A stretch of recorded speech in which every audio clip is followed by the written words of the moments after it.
Are you a fan of year-long reading challenges? Maybe one involving a bingo board? Stay tuned. Hello everybody and welcome back to the channel. My name is Brie and this is 4 Paws in a Book. 2025 is nearly upon us. I don't know where this year went. It has flown by, but it's time to start talking about next year's reading plans. One of the recurring trends of the new year, end of year content is the 23 in 2023, 24 in 2024, and this time 25 in 2025 fits into a bingo board.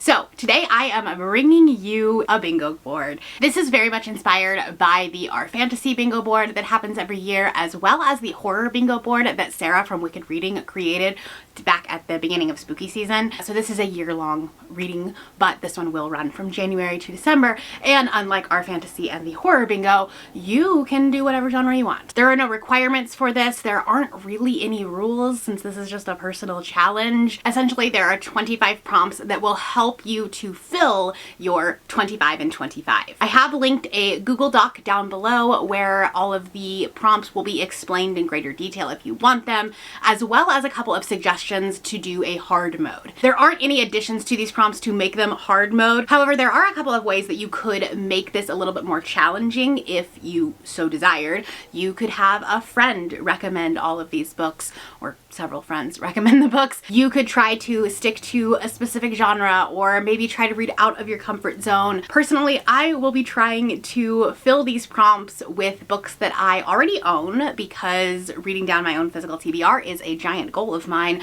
or in some cases they will be books that I have pre-ordered. Now, I did say that there were no rules, and I guess there are technically 2 rules, but they are more suggestions than actual rules. The code is more what you'd call guidelines than actual rules. You do whatever you want to do. The first unofficial rule is that you cannot double up prompts. So one book, one prompt. And then the other rule is that if you don't like one of these prompts, you can just swap it out for like maybe doubling up another prompt or just a mood read, whatever you want to read. Like I said, suggestions, not actual rules, but if you want to hold yourself to a little bit of a challenge, there you go. Linked in the description is the Google Doc as well as a Canva link where you can make a copy and create your own graphic. You can add in the book covers into the frames, however you would like to do. You are more than welcome to share this on social media. And if you want to make a video of this, please tag me. I love seeing all of these. Without further ado, let's talk about the 25 prompts on this year bingo board. Starting up on the first row, the first one is a 2025 release. That's pretty self-explanatory. A book published in 2025. Could mean that it's getting traditionally published in 2025. Could be a self-published book in 2025. It could be a book that is being translated into your own language in 2025. Whatever, that works. The second prompt is a one-word title, and yes, a, and the do count. So The Vacation, The Chain, The Housemaid. Sorry, those don't count. The next prompt is a book that involves travel. One of the most popular New Year's resolutions is you want to travel more. You want to go see new places. And so I thought this was a fitting prompt for this. This can mean anything. It can be a road trip book. It can be a time travel book, whatever. Next on the first row is a book with a number in the title. Personally, for me, I will not be using manga or graphic novels for this if it has like volume 1. That personally will not count for me. However, if you want to count it, go for it. The last prompt on the top row is cover by, and that basically means that you bought the book, you purchased the book somehow, you were gifted the book. You can even like add this to like your library, whatever, like you picked it up from the library based on the cover. You thought the cover was gorgeous, there was something about it that spoke to you. Maybe you picked it up and you have absolutely no idea what the book is about. That's always fun. Moving down to the second row, the first prompt is seasonal book. The idea behind this is that you read it in the season that you are currently in. Obviously, 25 and 25 is lasting the entire year. We are going to go through 4 seasons. So the idea behind this is that you read a summer camp thriller in the summer. You read a Halloween book in spooky season. You read a Christmas book at Christmas, that kind of thing. Obviously, very open to interpretation. Do whatever makes your heart happy. Next up on the second row is LGBTQ plus representation. This can mean that the author is LGBTQ plus or that there are main characters in the book that are LGBTQ plus. If you have been around my channel for any length of time, you know that this is something that I promote heavily on my channel.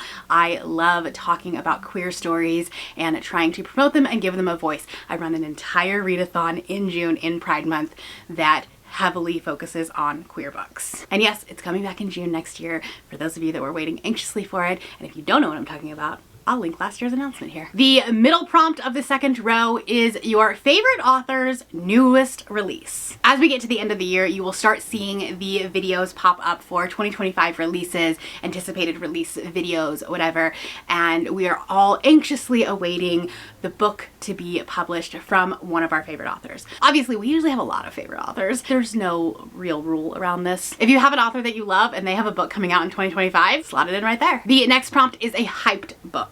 So this means that a lot of people are talking about it. Everywhere you turn around, there's a video about it. There's a TikTok about it. It is sitting in the trending books table of Barnes & Noble. Whatever hyped means to you, if you can't stop seeing it and you're getting FOMO, put it here. And then the last prompt on the second row is one that is going to be a little bit more difficult to find, at least early on, and that is color of the year. Now there are a couple of ways that you can do this, and I actually am not sure how I'm going to do it because the colors of 2025 have not really been announced yet. The two colors that I think are the most popular when we're talking about like color of the year, first up we have the Pantone color of the year, and I don't know how they pick it. It's got to have like some psychology trend to it, but there's a color of the year. So you'll find a book that has predominantly that color, a lot of that color, some of that color, whatever works for you. But if you don't like the Pantone color of the year, there's always the Goodreads color of the year. And that one we will not find out until 2025,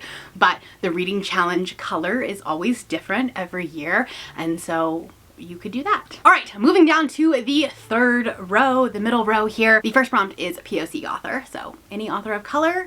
We want to promote marginalized voices here on this channel and on the BookTurnet in general. So this is a great place for that. The next prompt is a novella. For me, this is usually like somewhere around under 200 pages, but whatever novella means to you. Now the middle space, I know on a bingo board is normally the free space. And this isn't a free space, but it's a 5-star prediction. And if you don't do 5-star predictions, if you don't like trying to predict what book you're gonna love, then put in a book that you gave 5 stars, even if it was an unexpected surprise. The next prompt is comped. And this is a trend that we are seeing in marketing quite a bit, where they are trying to compare a book to previous popular books. So you'll see for fans of Six of Crows compared to Serpent and the Wings of Night. For example, the book that I'm currently reading is Phantasma by Kaylee Smith, and this has continually been comped to Caraval and Carrie Maniscalco. So for this prompt, you can do this a couple of different ways. You can just pick a book that literally in its promotion, in its marketing, has said comped to X book for fans of X book. Or if you wanted to make this a little bit more of a challenge, you could find a book that was comped to a favorite book of yours, a 5-star book of yours from 2024. But again, suggestions, not actual rules. Interpret this however works for you. And then the final prompt on the third row is a friend recommendation. This can be literally anybody. It can be your friend in real life. It can be your friend on BookTube. You're about to see a whole bunch of videos where people are talking about their best books of the year. You could add one of those to your TBR and put it in that spot. Or I am definitely your friend. So I will link a playlist of some of my recommendations, some of my favorite books up there if you just are really struggling for a prompt here. Moving down to the fourth row, we had novella, so we have to have a big book. This is a book over 400 pages. I know for you big fantasy readers, 400 pages is not really a big book, so if you want to up this number to 500 or 600, go for it. But I know that 400 pages can be a little bit of a stretch for other genres, so I thought this was a good meet in the middle moment. The next prompt is a special edition. Now this basically means that it has like some extra thing to it. So maybe we have Barnes & Noble exclusive editions. This could be a book box, something that has something extra. If you do not subscribe to any book boxes or you don't purchase special editions, that's fine. Put in a book that has a special edition. Even if that's not the one you read, just whatever one has a special edition. The next prompt on this row is chapter titles. So basically that means that the book isn't just chapter 1, chapter 2, chapter 3. It has some sort of chapter name to it. For example, I just finished Quicksilver, one of the best books I've ever read. And we have chapter names here. Chapter 6, Everlane. Chapter 18, Crucible. That's basically what that prompt means. The next prompt is debut author. There are so many books that are coming out that are an author's first work. Debut means it's their first work. This prompt was designed to read a book by an author that maybe only has one book out. That's kind of how I designed the prompt. However, if you have a favorite author, or if you have an author that you've read a lot of their works but haven't read their debut, that will work for this prompt if you need it to, if you want it to. It's not the spirit of the prompt, but you do you. And then the last prompt on the fourth row is mental health representation. This can be any type of neurodivergent representation, ADHD, autism. It can be anxiety, depression, PTSD. Mental health representation is really getting its day in the sun right now, and I love that. As somebody who has gone to therapy for years, who is neurodivergent, I love seeing myself even as a badass main character in a fantasy romance because this person also has ADHD or PTSD or whatever. Moving down to the last row here. The first prompt might be a little bit difficult, but it is snake on the cover. This one might be the hardest one, however. Let's go back to a few years ago when the YA snake was literally on every single book cover. And the reason for this prompt is that 2025 is the Chinese Year of the Snake, so I had to pay homage to that. Also, it's really just a subtle plug for me to get everybody to read House of Bane and Blood because it has a snake on the cover. It's really just my campaign for everybody to read this book. The next prompt is a book that was self-published. So definitely not traditionally published by one of the big five, but also not published by an indie press. I love promoting self-published authors. First off, it's so cool to have this relationship between the author and the reviewer or the content creator, because like I'm in authors' DMs when they're self-published, okay? I've messaged authors multiple times while reading a certain passage, because I'm just, you know, flabbergasted. I've also done a lot of work with SPFBO or SPFBO over the past couple of years now, working on Cassidy's team. So self-published is something that I try to champion on here, which is why this prompt is here. The next prompt is a new to you author. This just means you haven't read any of their books before. Pretty self-explanatory. The next one is a TBR veteran, and this can mean anything to you. It can mean that it is literally the oldest book on your TBR.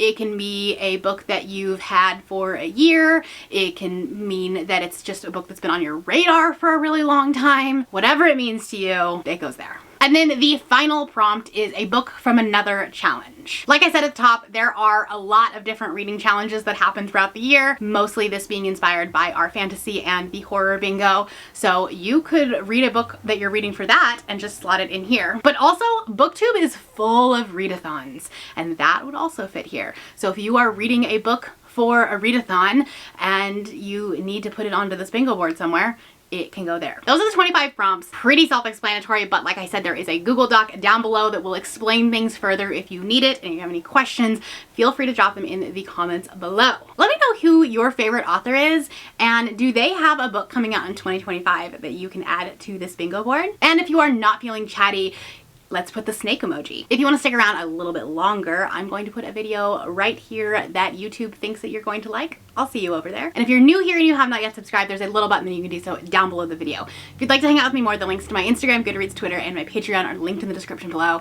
Thank you for watching, and I will see you next time. Bye!